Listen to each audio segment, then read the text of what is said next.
7:05, son las 7 de la mañana con 5 minutos. Vamos a continuar con este análisis de lo que significó esta propuesta político-electoral, el desarrollo de los de las elecciones del día de ayer y lógicamente los resultados, que en cierto modo ayer ya lo anticipábamos con el doctor Mauricio Alarcón Salvador, importante analista político, director ejecutivo de la Fundación Ciudadana y Desarrollo, respecto a lo que en cierto modo se había previsto para lo que sería el primer lugar, pero no quizás en lo que sería el segundo lugar de quien podría ir a una segunda vuelta y que se está disputando en este momento voto a voto, con una posibilidad, con un margen mínimo que lleva en este momento Yacu Pérez, del cual en el Exipol se lo dejó prácticamente afuera.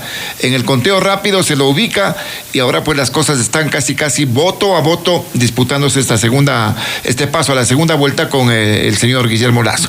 ¿Cuál es la opinión que tiene en este caso Mauricio al respecto? Gracias por atender este requerimiento, Mauricio, en este día tan importante. Tu perspectiva y tu análisis de lo que pasó el día de ayer y lo que sigue pasando. Bienvenido, buenos días.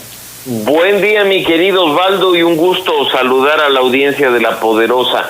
Efectivamente, tú recuerdas lo que conversamos el día de ayer una vez cerradas las urnas. Nada está dicho hasta que se cuenta oficialmente el último voto. Y pues en ese sentido, incluso nosotros especulábamos con la posibilidad de que ni siquiera pueda ser necesaria una segunda vuelta, porque había que esperar, en función de las reglas ecuatorianas, al último voto procesado. En este momento, al menos con poco más del 83% de los votos formalmente escrutado, computado, sumado, tenemos que la diferencia entre el señor Yacu Pérez y el señor Guillermo Lasso es mínima. Es una cuestión de 0.2%.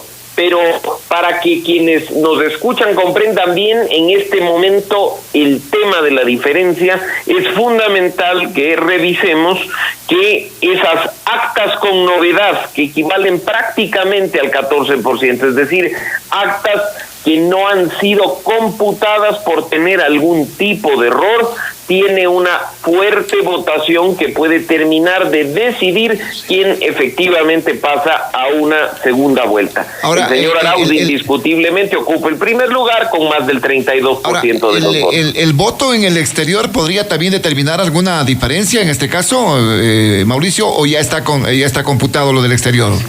En realidad es difícil establecer, estimado Osvaldo, si corresponde al voto del exterior, y te lo voy a decir por qué. Porque, por ejemplo, donde tiene mucha fuerza tanto el señor Arauz como el señor Pérez, que es en la denominada jurisdicción de Europa, Asia y Oceanía, las actas procesadas son casi el 100%, 98.6%. Uh-huh. Las computadas son el 86% y quedan actas con novedad del 12.5%. Y en ese sentido, pues no hay en realidad mayor diferencia a la tendencia nacional que estamos viendo. No obstante, en una provincia donde la diferencia es grande entre el señor Lasso y el señor Pérez, que es Guayas, donde el señor Lasso saca más de 25 puntos y el señor Pérez apenas del 8%, tenemos un 20% de actas con novedad. Ahí tú te das cuenta que en este caso más bien las actas con novedad que serán revisadas y procesadas, así como ese pequeñísimo porcentaje pendiente,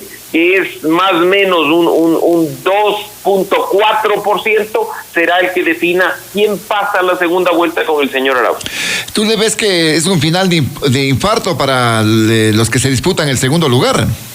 Por supuesto que sí. La diferencia es mínima. Al momento, teniendo en cuenta lo que he mencionado preliminarmente, las actas ya sumadas, las que tienen error y los votos reales, el señor Guillermo Lasso obtiene 1.534.313 votos y el señor Pérez 1.549.615. Es decir, la diferencia en este momento es de apenas 15,000 votos. Y ustedes dirán, no, 15,000 votos es un montón de diferencia, pero en realidad 15,000 votos no llegan a ser ni siquiera el 0.5% de quienes han votado el día de ayer. Y hay un tema importante, Osvaldo, porque en las entrevistas anteriores, en los espacios que compartimos, además, manifestábamos, recordarás, la posibilidad, no tan real desde mi punto de vista, de que no haya tal ausentismo, de que el voto nulo y el voto blanco no sean el fantasma que todo el mundo nos mencionó, y pues para tranquilidad de los ecuatorianos, más bien mencionar que el ausentismo se redujo. Tuvimos el 18.7% de ausentismo. Más de 9 millones de ecuatorianos acudieron a votar el día de ayer. Sí, fue una participación importantísima, ¿no? Se veía a la gente que fue a las urnas.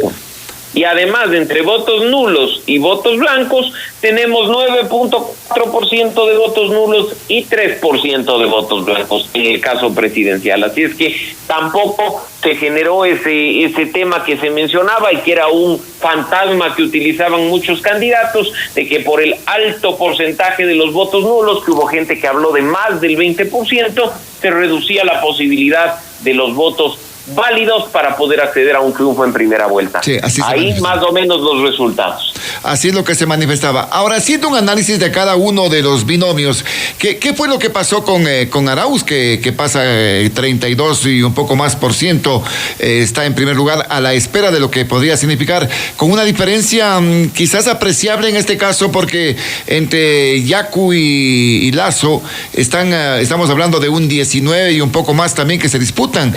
Entonces hay una diferencia de unos 11, 12 puntos, que es interesante, es buena esta diferencia, Mauricio.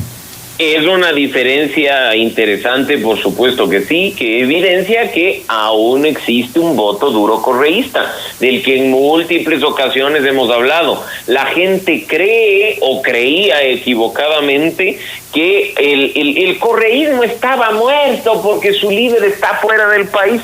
Señores, no hay tal en política, hay que saber escuchar a la gente, hay que saber leer a los votantes y comprender a los votantes. El que cree que puede hacer política desde su burbuja, el que cree que puede hacer política rodeándose de lambones y de adulones que solo le digan lo que uno quiere escuchar y no la verdad, está condenado al fracaso. Aquí hay una realidad.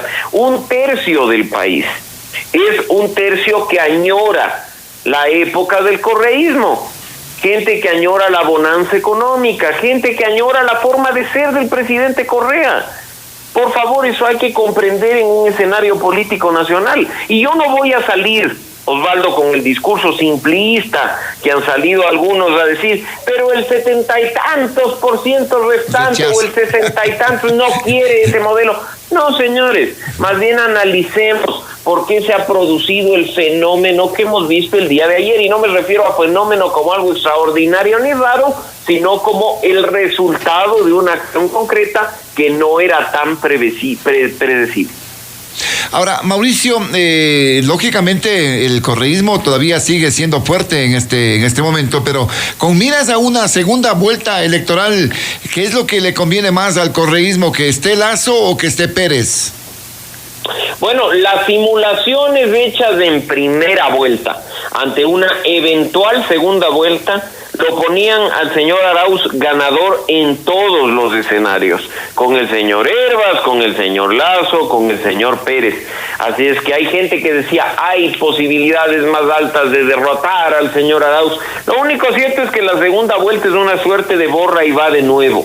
No podemos en este caso ni hablar de votos endosados, mucho menos podríamos nosotros sentarnos y hablar de que ya alguien tiene un triunfo por el simple hecho de estar en contra de o a favor de. En ese sentido, incluso no te sorprenda ver un cambio radical en las campañas de quienes pasen a la segunda vuelta, con el único objetivo de convencer a quienes en la primera vuelta no se convencieron por uno y más bien se decantaron por otras candidaturas. Habrá que esperar a ver, en este caso específico, quién pasa con el señor Arauz, porque creo especialmente que quien más correcciones tendría que hacer a una campaña de cara a la segunda vuelta es el señor Lasso, si pretende al menos competirle al señor Arauz. Por el contrario, vemos que este es un triunfo indiscutible para el movimiento indígena, que obtiene su mayor resultado histórico desde que existe formalmente el movimiento Pachacuti. Oye, también un triunfo, digamos, del candidato Hervas, ¿no? De la izquierda democrática, subiendo realmente con un porcentaje importantísimo, al 16 y un poquito más por ciento. Efectivamente, y es un triunfo que tiene que comprenderse de manera total. ¿En qué sentido, mi querido Osvaldo? En el sentido de que es un candidato que a través de su campaña supo sintonizarse con un público que se dijo era el más alto del electorado en este proceso. ¿Quiénes? Los jóvenes. Si más del 40% del registro electoral correspondía a personas menores de 35 años, ahí tú tienes un electorado que no se limita a hablar de economía, de seguridad y de institucionalidad, sino que quiere oír a sus candidatos, hablar de temas políticamente sensibles como los medioambientales, o quizá otros que son aún mayor, con mayor sensibilidad, los temas de violencia de género, de poblaciones LGBTI, la situación del aborto. El hecho de que hayas tenido tú candidatos que se hayan atrevido a hablar con los electores, ves en este momento como resultado que pues ocupan el tercero, el cuarto lugar, o quizá incluso, como hemos dicho, pasar a segunda vuelta. Eso es sintonizarte con los electores, y de eso se trata efectivamente la política. El que cree que puede hacer, insisto, política desde su burbuja, está totalmente equivocado. Rompan la burbuja, señores.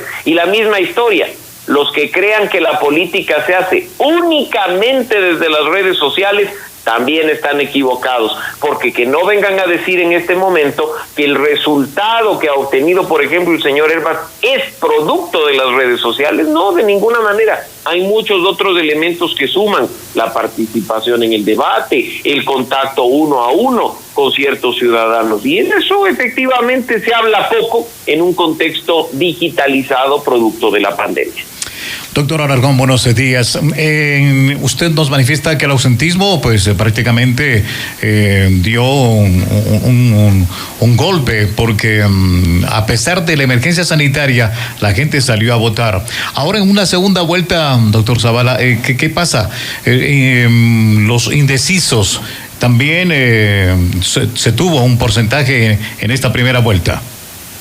Sí, efectivamente, pero se anticipó que eran indecisos no respecto a quién elegir, sino a si iban o no a votar por el tema de la pandemia. Las encuestas probablemente sí, una vez más se han equivocado y dieron falsa sensación de triunfo a algunas personas. Pero en cuanto al ausentismo, comprendamos nosotros, por ejemplo, que el que se produjo en la primera vuelta del año 2017 fue de aproximadamente el 20%.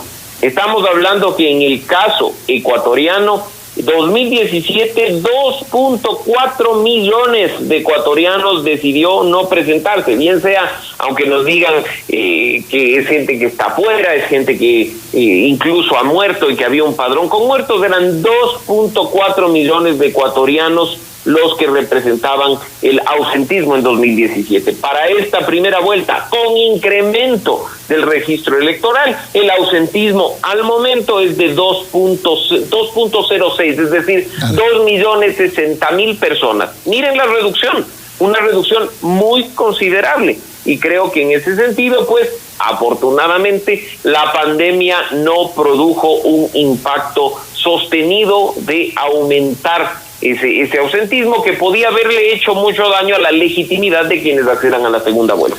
Ahora, dentro del análisis, ¿qué es lo que le afectó la candidatura de Lasso y qué fue lo positivo también de Pérez en este caso para estar disputando el paso a esta segunda vuelta, Mauricio?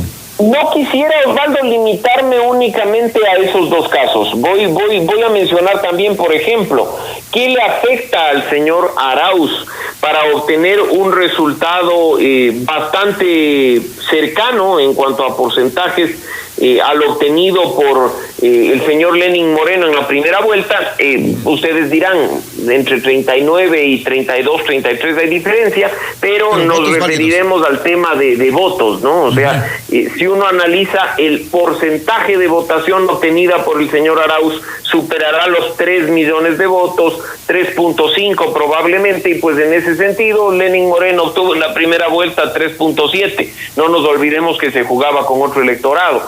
En primer lugar, eso evidencia que, como les he mencionado, hay un voto duro correísta que, más allá del candidato que le pongan, va a estar ahí porque le es fiel a la imagen del expresidente Correa, y que con esos mismos datos es poco probable que la polarización permita que su candidato gane en primera vuelta. Además, no importan las propuestas. Cuando uno tiene voto duro asegurado, podrá ofrecer el oro y el moro, que simplemente no conquistará en primera vuelta, insisto, a más de aquellos que ya tiene conquistados. En el caso del señor Lasso, como hemos mencionado, incluso lo hicimos en ocasiones anteriores, una suma de errores. En primer lugar, la suma de no escuchar a los electores. Hemos visto que hay un público joven que quiere escuchar mucho más allá de economía, de empleo, de seguridad. Quiere empezar a hablar de otros temas que no se topó desde esa campaña. En segundo lugar, creo que también hay que tener en cuenta que por mucho que uno quiera tener un binomio que responda a la crisis de la salud, o que hay que escuchar nuevamente a nuestro público, nuestros electores, y la gente se decanta mayoritariamente por un binomio con igualdad de género, con un binomio que además no se presente con una edad tan avanzada. Miremos quiénes fueron los binomios del señor Herbas y del señor Pérez. En el un lado, una científica muy poco conocida, pero mujer, con muchos méritos en el mundo académico, y que además es una persona sencilla que se empata muy bien con la gente. Y en el caso del señor Herbas, una persona, María Sara Gijón, de sociedad civil, que ha venido trabajando temas de democracia, de género, una activista feminista de larga data, pero una mujer joven, en fin, que viene también a hacer ese contrapeso. Así es que ahí tenemos el segundo error. Y el tercer error, sobre una campaña en marcha, no hay que tener temor a corregir cuando detectas errores. Y en esa serie de errores y desaciertos, tienes que corregir de manera inteligente, no de manera reactiva y en caliente. Salir a ofrecer salarios básicos probablemente te hizo perder voto de tu propio electorado, de aquella gente que te conoce desde hace mucho tiempo y sabe que ese no es tu discurso. O treparte a una tarima y decir malas palabras y tomarte una cerveza, se da en tu propio electorado la imagen de que estás forzándote para tratar de convencer a otros. Así es que por ese lado, indiscutiblemente, insisto, el señor Lasso quizá es quien más errores acumula en esta campaña electoral. Y del otro lado... Oye Mauricio, pero el señor Lasso definitivamente es su tercera vuelta, pues entonces es un mal candidato, ¿no? Es el resultado más paupérrimo que tienes. Si nos vamos, pero si es que nos vamos además a analizar votos, por favor, el señor Lasso tuvo 23 puntos compitiendo contra Rafael Correa en 2013. Obtuvo 28 puntos compitiendo con Lenín Moreno en 2017. Más de 2.6 millones. Y que ahora, ojo, con la votación contada, por supuesto, llega apenas al 19.6% y más de 1.5 millones de votos al momento. Creo que es la prueba de que en este caso, después de 3 campañas, uno no puede mantener la misma línea. Definitivamente es la peor campaña del señor Lasso de las 3 en las que ha participado. Y ahora, me voy con los otros dos, Osvaldo, no nos olvidemos, y perdón de este tema. El señor Pérez y el señor Herbas, incluso el señor Pérez, que puede acceder a segunda vuelta, supo simpatizar con las demandas del nuevo electorado. Supo hablar de medio ambiente, supo hablar de temas de jóvenes, de temas que tengan que ver con poblaciones LGBTI, mostró una imagen fresca, pusieron, como ya mencionamos, binomios con igualdad de género, trataron un tema importante en este momento, que es el tema de la mujer, y ahí los resultados. Ahora, ¿Qué papel han jugado o cuánto incide dentro de la decisión popular el accionar, por ejemplo, de ciertos personajes, medios de comunicación fuertes, televisión, prensa, que prácticamente se volcó por el señor Lasso, pues ya lo daban a él como el finalista en esta contienda, y algunos periodistas, algunos comunicadores también ahincando por el mismo candidato?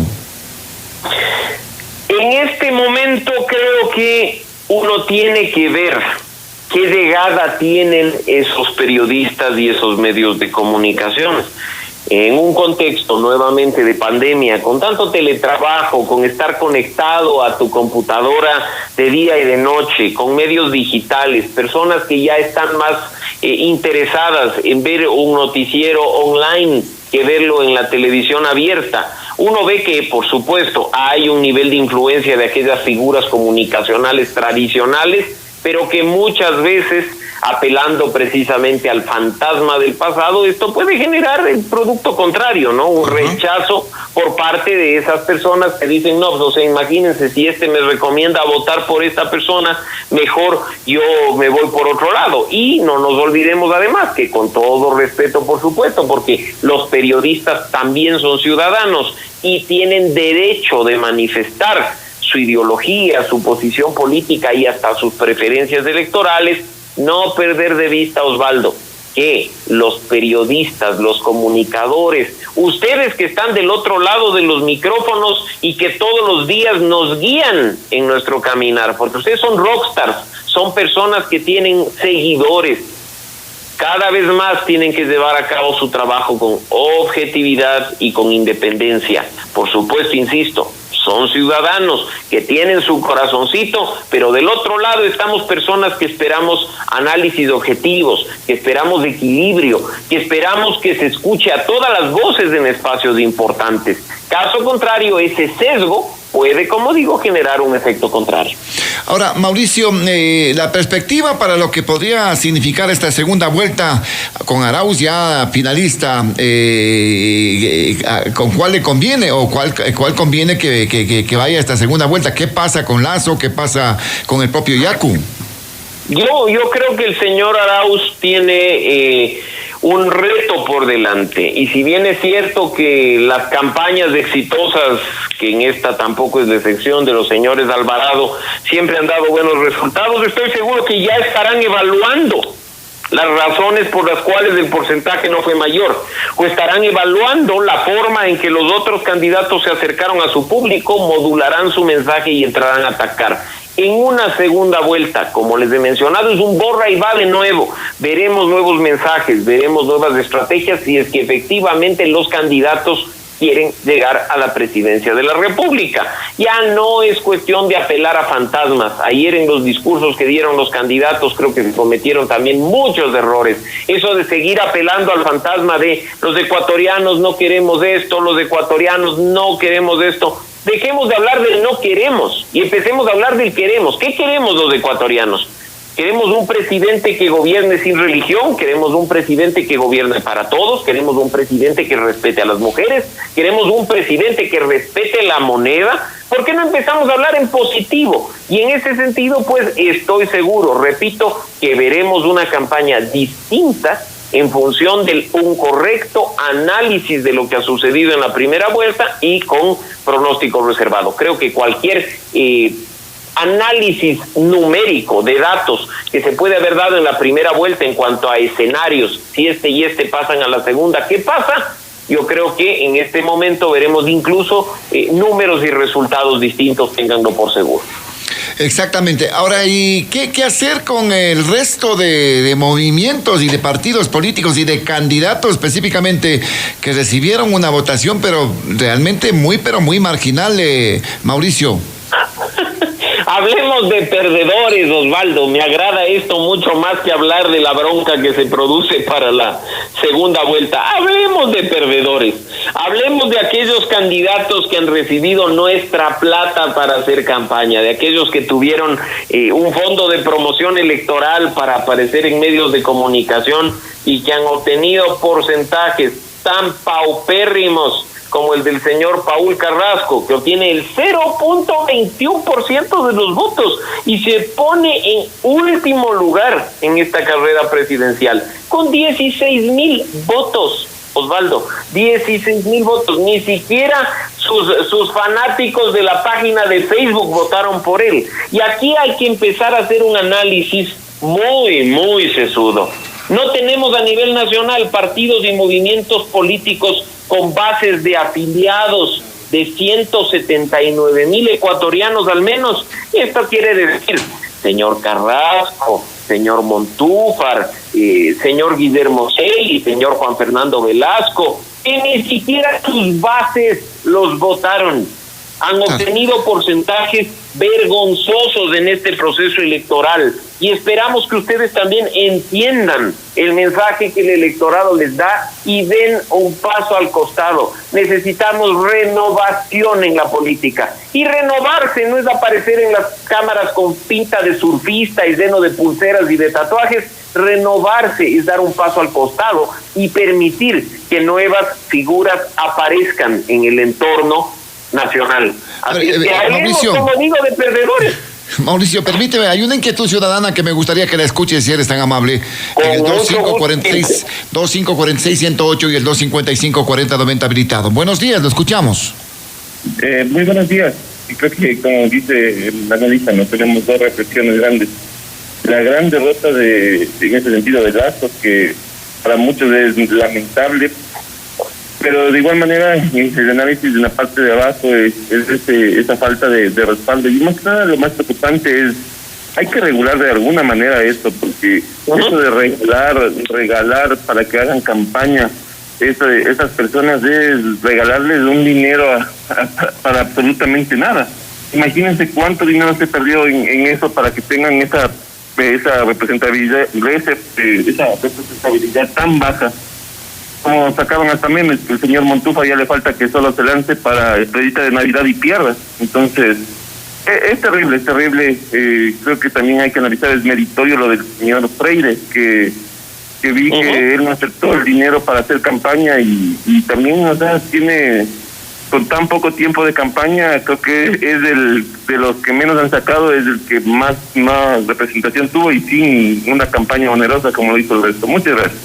Muy amable también por su participación, exactamente. Pedro Freire no aceptó esos recursos, hay que ser muy claros en ese aspecto y muy honestos, ¿no? Y por supuesto, y el señor Montúfar tampoco aceptó esos recursos, pero los demás sí, y no podemos hablar, y coincido con el amigo que ha participado en el sentido de, por favor, más allá de si usan o no usan, son recursos que los estamos pagando todos. Y si tú sumas $300,000 de Isidro Romero, $300,000 de Gerson Almeida, $300,000 de Lucio Gutiérrez, ya vamos llegando a $1 millón. ¿Qué te parece? Y así vamos a seguir viendo los recursos que se pierden en campañas en las cuales ni siquiera tu base de afiliados vota por ti. Hay que repensar y hay que rever el tema del financiamiento de la política para evitar que estos fondos terminen simplemente siendo desperdiciados. Ahora, habrá que buscar una reforma a la ley igualmente para el tema de partidos y movimientos políticos. Mira que, como tú dices, ni las bases, un partido político, ¿cuántas firmas necesita para estar registrado en el padrón de partidos políticos, en el registro electoral? ¿Cuántas se necesitan? Ni siquiera esas. Entonces, ahí se denota las falencias que se tiene en el ámbito, lógicamente, de la participación política en nuestro medio. Efectivamente, y hay partidos y movimientos que en este momento ya tienen que desaparecer y otros que tienen o recibirán tarjeta amarilla por parte del Consejo Nacional Electoral sobre la base de las normas del Código de la Democracia. Uno de ellos, por ejemplo, el Partido Sociedad Patriótica finalmente desaparece en las elecciones pasadas, 0.7% del señor Patricio Zuquilanda, y ahora el expresidente Gutiérrez saca el 1.76%, muy distante de las normas que establece el Código de la Democracia para poder mantener viva la organización política. No se diga de otros movimientos como el del señor Paul Carrasco, que recordarán ustedes, ya se se solicitó su baja de acuerdo al informe de Contraloría, que se mantuvo vivo a través de recursos contenciosos electorales, que se mantuvo vivo a través del uso del aparato judicial para poder participar. Y habrá que también tomar nota en ese sentido de otros partidos y movimientos políticos que se han convertido en simplemente instituciones que se venden o se rentan a las elecciones puntuales. Cuestiones que hacen mucho ruido, como el señor Giovanni Andrade, que se lanza por un partido político que es el mismo que auspició la candidatura del señor Yunda, pero el señor Yunda ganó la alcaldía de Quito, el señor Andrade queda penúltimo, peleando codo con codo unas decenas de votos con el señor Carrasco. Igual caso con el del señor Montúfar, que buen resultado para la alcaldía de Quito, pero no ganó la elección de alcalde de Quito y que ahora tiene un 0.63%. Así es que hay que empezar definitivamente a depurar el sistema de partidos y movimientos políticos, porque si ni siquiera tus bases o tus afiliados y simpatizantes votan por ti, mejor eliminar esa organización y no simplemente mantenerla para recibir fondos estatales. Muy bien, Mauricio, importante, seguiremos conversando sobre este tema. Mira que esta situación está comenzando, especialmente para el tema de la segunda vuelta, el conteo voto a voto, a ver qué dice también el Consejo Nacional Electoral, que tiene muchas cosas también que hay que analizar. En todo caso, ya se viene nuevamente la disputa contencioso electoral, Consejo Electoral, hay algunas cositas pendientes, a ver qué es lo que puede pasar en el transcurso, lógicamente, de estos próximos días. Por ahora, pues, Mauricio, muchísimas gracias, muy amable por tu participación. Muy buenos días. Gracias a ti, Osvaldo, y te comprometo para en los próximos días sentarnos a hacer un análisis de lo que ocurra con la Asamblea Nacional. Sí. No nos descuidemos del resultado. Oye, de cómo quedará compuesto nuestro órgano legislativo. Parece que unes una bancada de más de 50 asambleístas, ¿no? Sí, efectivamente, la alianza del señor Arauz obtendría más de 50 asambleístas, constituyéndose en la primera minoría al interior de la Asamblea Nacional, y que la segunda, con un resultado sorprendente y con asambleístas en buena parte de las provincias del país, le corresponde al movimiento Pachacutic, sí, así como un tercer bloque muy consolidado y muy fuerte de la izquierda democrática que accede a asambleístas en provincias en las cuales jamás, creo yo, se imaginó ganar. Y la izquierda parece que va a ir con unos 12, 13 asambleístas y podría ser hasta un poco más, Osvaldo. ¿Sí? Creo que hay que esperar los resultados, porque incluso candidatos de la izquierda democrática que no se contemplaban ni siquiera en las encuestas en la provincia de Pichincha y en sus 4 distritos, al parecer estarían accediendo a un escaño. Y tú sabes que aquí 4 distritos tranquilamente te pueden dar 4 legisladores. Así es. Entonces, en las próximas horas analicemos el tema de la Asamblea, que será importante, lógicamente. Gracias, Mauricio, muy amable. Muy buenos días. Siempre un gusto, Osvaldo, un buen día. Gracias al doctor Mauricio Alarcón Salvador, analista político, director ejecutivo de la Fundación Ciudadanía y Desarrollo, aquí en Radio Noticias La Poderosa. Vamos a la pausa, ya volvemos. Radio Noticias La Poderosa. Información correcta en el momento preciso. Momento preciso. Momento preciso. Momento preciso.